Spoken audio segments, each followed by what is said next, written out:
Welcome to Sam's Caribbean Tales, where vibrant stories, rich culture, and island magic come to life. To our regular followers, welcome back. If you are new here, relax, and let the rhythm of the Caribbean carry you through tales of wonder, wisdom, and adventure. Subscribe and join the journey. Real stories. Rich culture. Caribbean heart. You ever wake up thinking it's just another hot morning, until the heat ain't just from the sun, but from betrayal? That was me at 13 years old.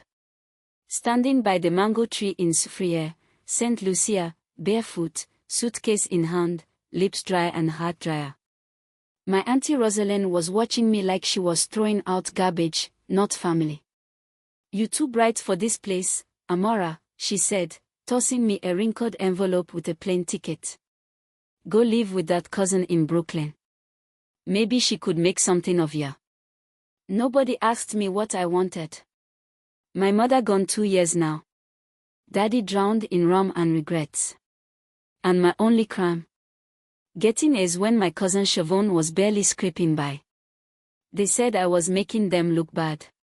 I didn't cry till I sat on the plane, next to a man who smelled like boiled corn and sour socks, watching the sea vanish below me. That was the day I left paradise. Or rather, they kicked me out. Now listen, nothing could prepare a girl from Soufriere for Brooklyn winter.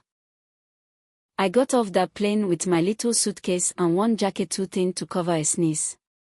My cousin Alicia. She greeted me like I was a late bill. "You're sleeping on the couch. Don't touch my makeup. And keep quiet, I work night shift." You ever feel like a ghost in a house full of people? That was me.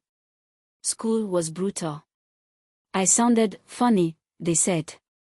I was too island, whatever that meant. Kids mocked my accent. Teachers overlooked me. I stopped raising my hand. Even food was foreign. Where was my saltfish? My cocoa tea? Instead I got dry cereal and a roachy kitchen. But I endured. Because I had one weapon they couldn't take, my brain. And my mother's voice in my head. "You don't bend, Amora. You bloom where you're planted." By 17, I was scrubbing dishes in a little Haitian diner in Flatbush after school.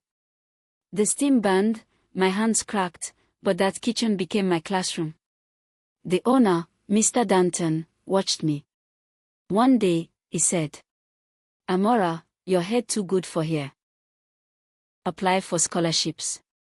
Get outta here." So I did. Every lunch break I wrote essays, typed resumes, submitted college applications on a computer older than the waitress beside me. I got rejection after rejection, but I kept going. And then one morning, after a shift that ended at 2 a.m., I checked my inbox. "Congratulations, Ms. Amara Joseph. Full scholarship granted." Yo! I screamed so loud I woke the neighbor's cat into a new religion. You ever rehearse a conversation you know will never happen? "Dear Auntie Rosalind. Remember me? The one you said was too bright." Well, you were right.